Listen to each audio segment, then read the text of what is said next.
In this video, I like to discuss the focus areas of the chapter Atomic Structure with short notes and explanation. So coming to first focus area, that is Rutherford model. Hi students, in this video I included all the aspects of Rutherford model in one sheet of paper. See this Rutherford experiment, his observation, conclusion, his model and his demerits. Okay, then you listen. Rutherford's experiment. He bombarded alpha rays with a thin gold foil, right? Then the observation. Most alpha rays passes gold foil undeflected. Its conclusion. Most of the space in the atom is empty. Okay. Then the second observation. Some alpha rays deflected in small angles. Its conclusion. There is a positive charge center in atom. Then the third observation, very few were bounced back. And its conclusion, positive center is very small in size.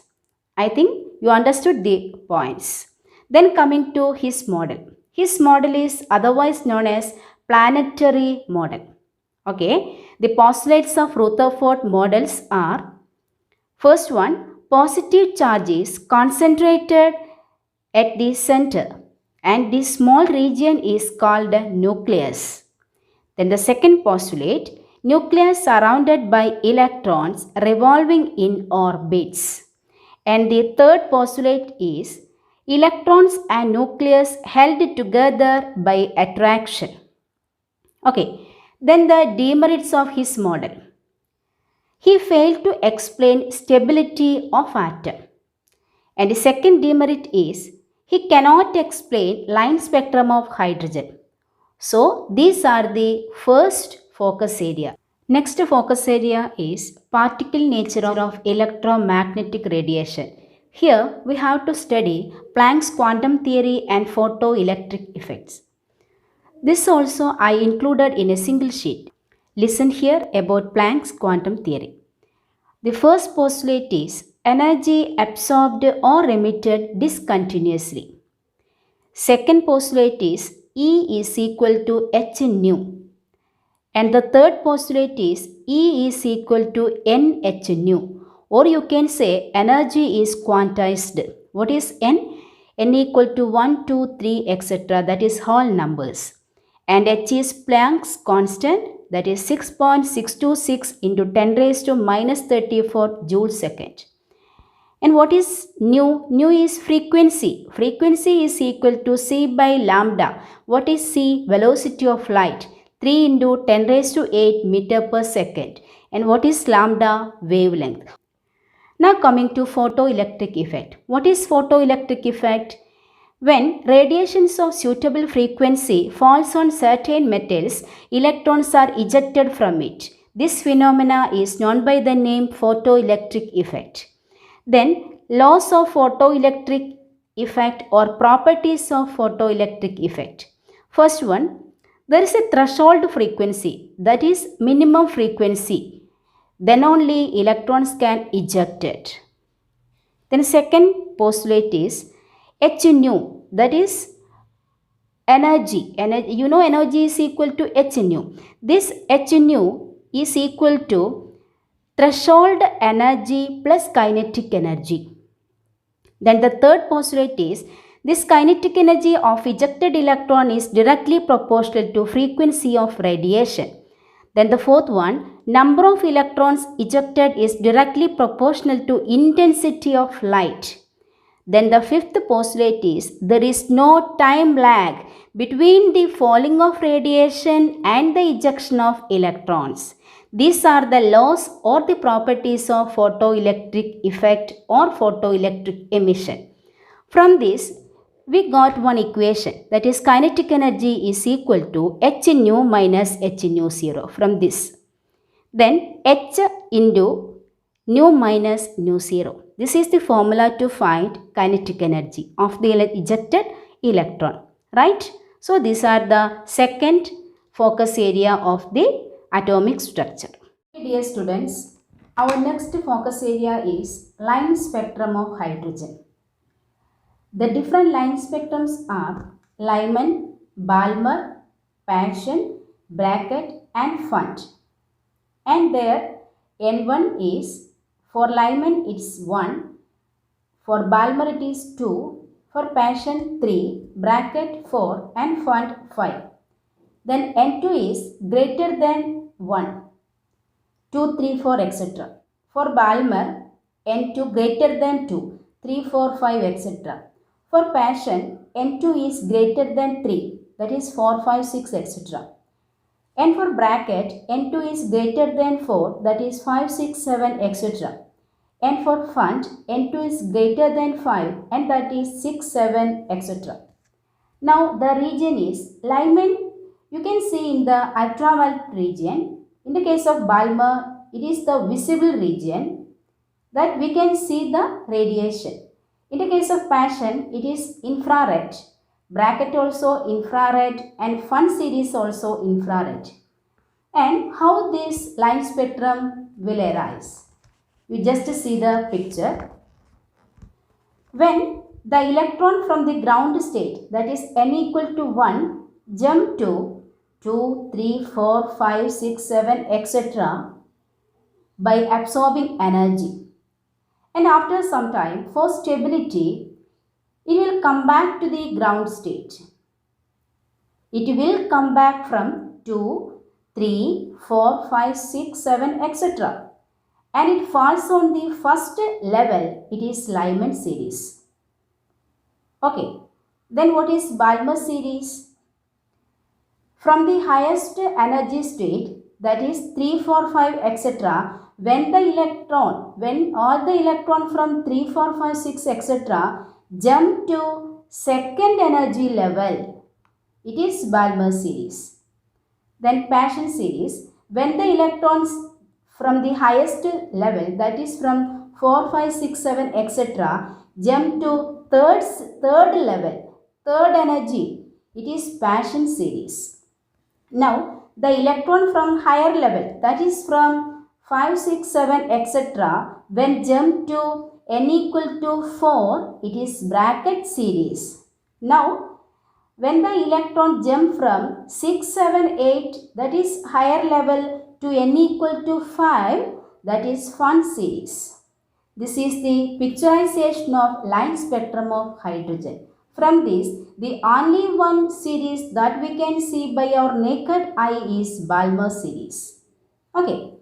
Next, here we are studying one formula to find out the wave number of this radiation. What is wave number? Wave number is nu bar and it is equal to 1 by lambda. That is, it is the reciprocal of our wavelength.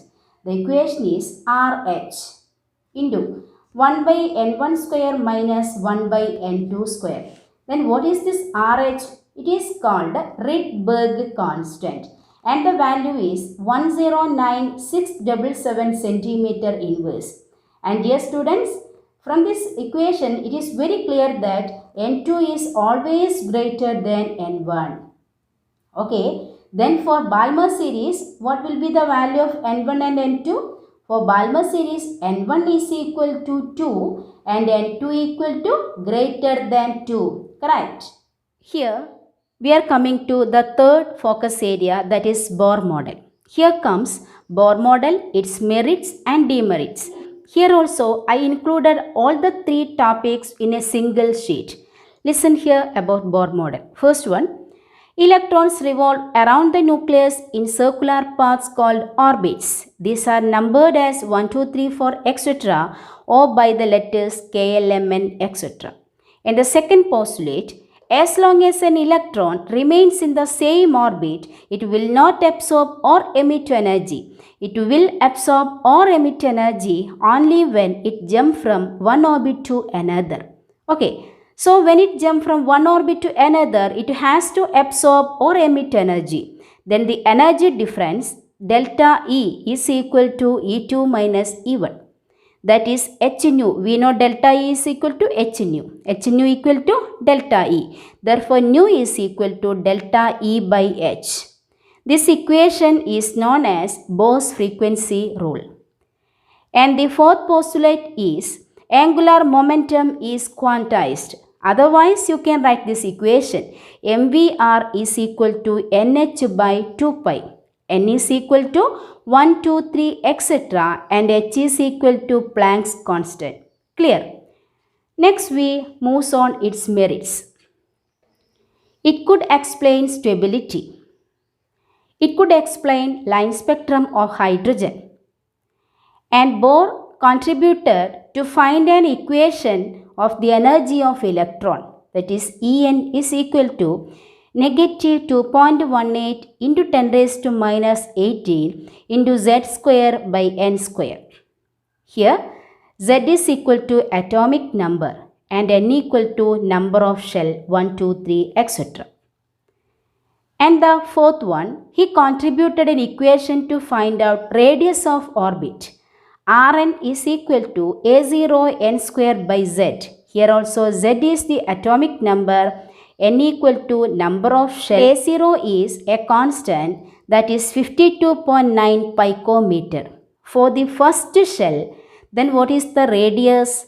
R1 is equal to A0 into 1 square, that is A0, divided by, for hydrogen z equal to 1.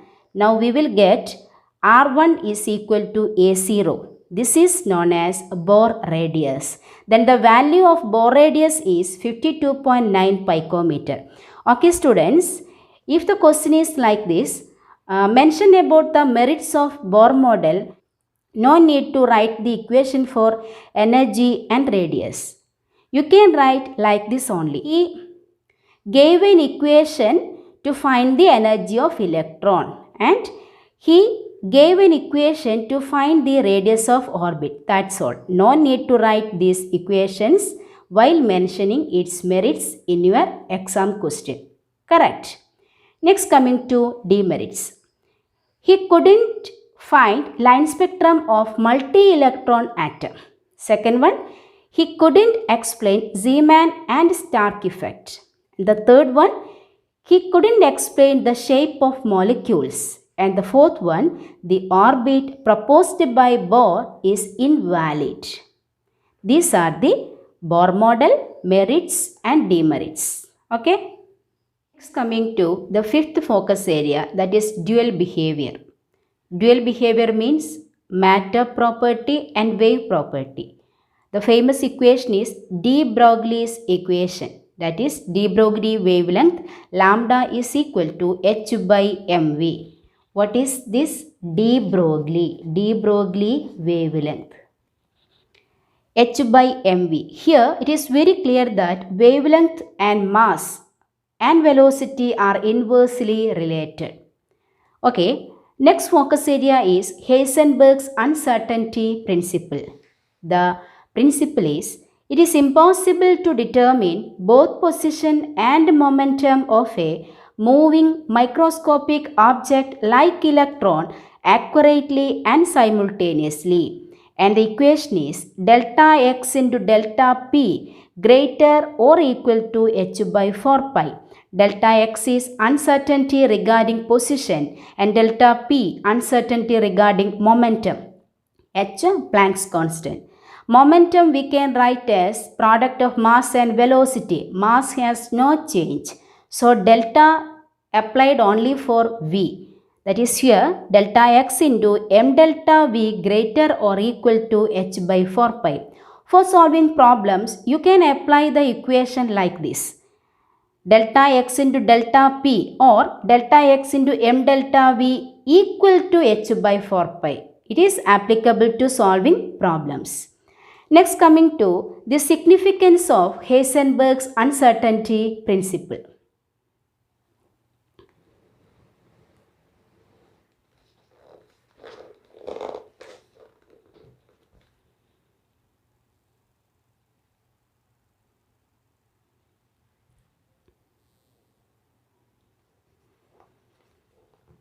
Next, coming to significance of Heisenberg's principle.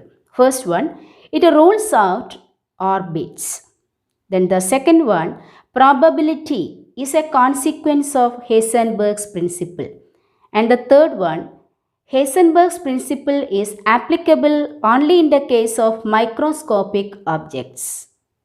Okay, the seventh focus area is orbitals and quantum numbers. It is not orbit, it is orbital. We know what is orbit. Orbit is the circular path around the nucleus where electron travels.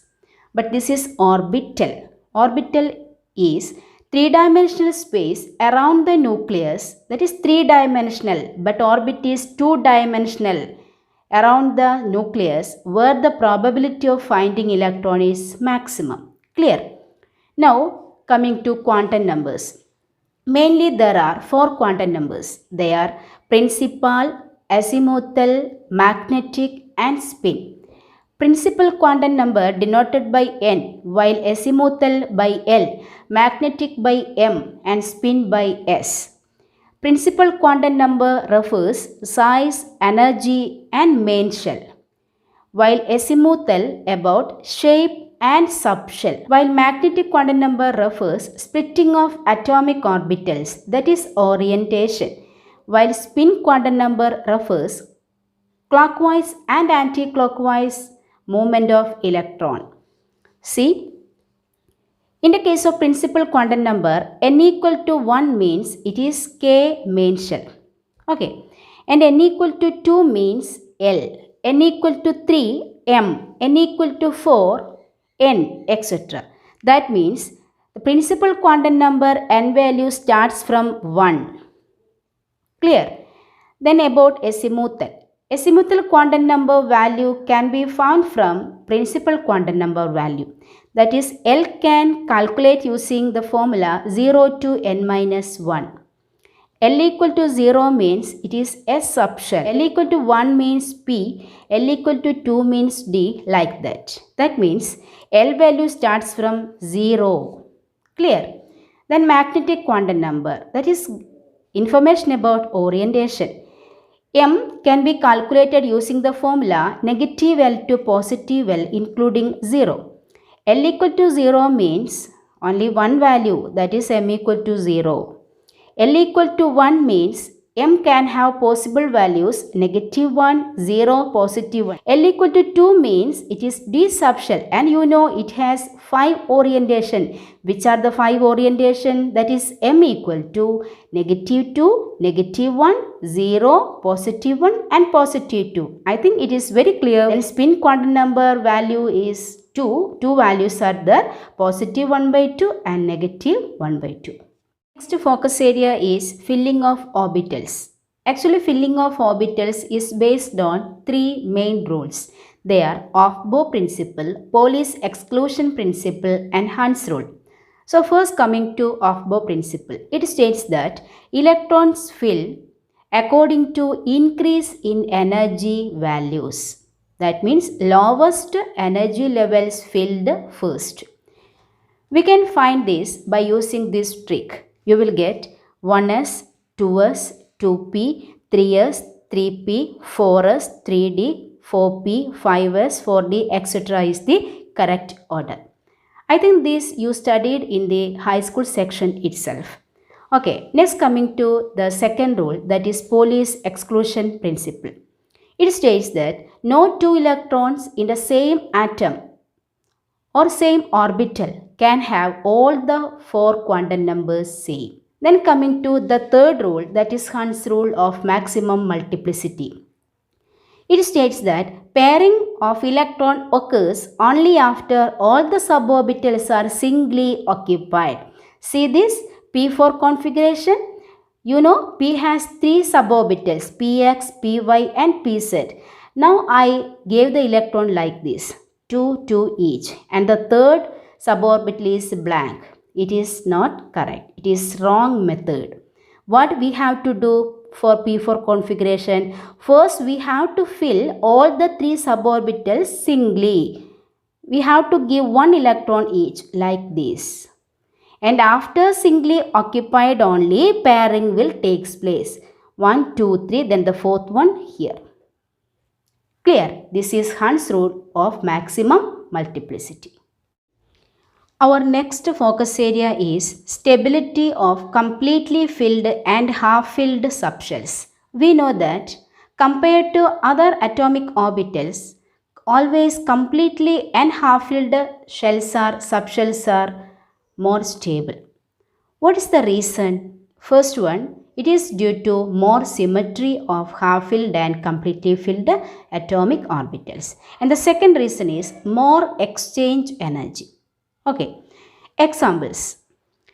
We know the atomic number of chromium is 24 and the expected configuration is like this. Argon, that is the 18 is the atomic number, that is in the square bracket, argon, and after that 4s2 3d4. Okay, but it is not the actual configuration. Actual configuration is argon 4s1 3d5. Both these orbitals are half filled. It is more stable. Now coming to next example, that is copper. It is 29. The configuration is argon 4s2 3d9. So expected configuration is this one.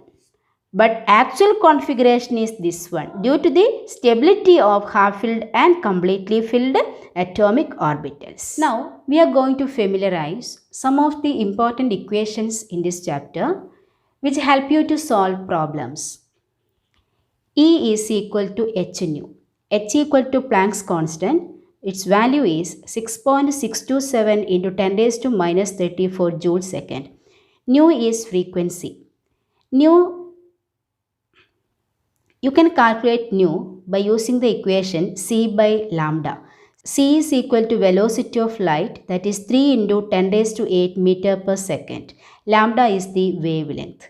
Here you can find one more equation. Cross multiplication you will get C is equal to nu lambda or nu lambda equal to C. From this, lambda is equal to C by nu. These are the different forms of this equation. Okay, now nu bar is the wave number. You can calculate this by taking reciprocal of wavelength, that is 1 by lambda. Then energy of an electron in particular shell. En is equal to negative 2.18 into 10 raised to minus 18 into n square by z square. Here n equal to number of shell, that is 1, 2, 3, and z is equal to atomic number. Now the radius of an orbit Rn is equal to a0 n square by z. Here also n equal to number of shell, and z is equal to atomic number. A0 is a constant value, that is 52.9 picometer. Clear?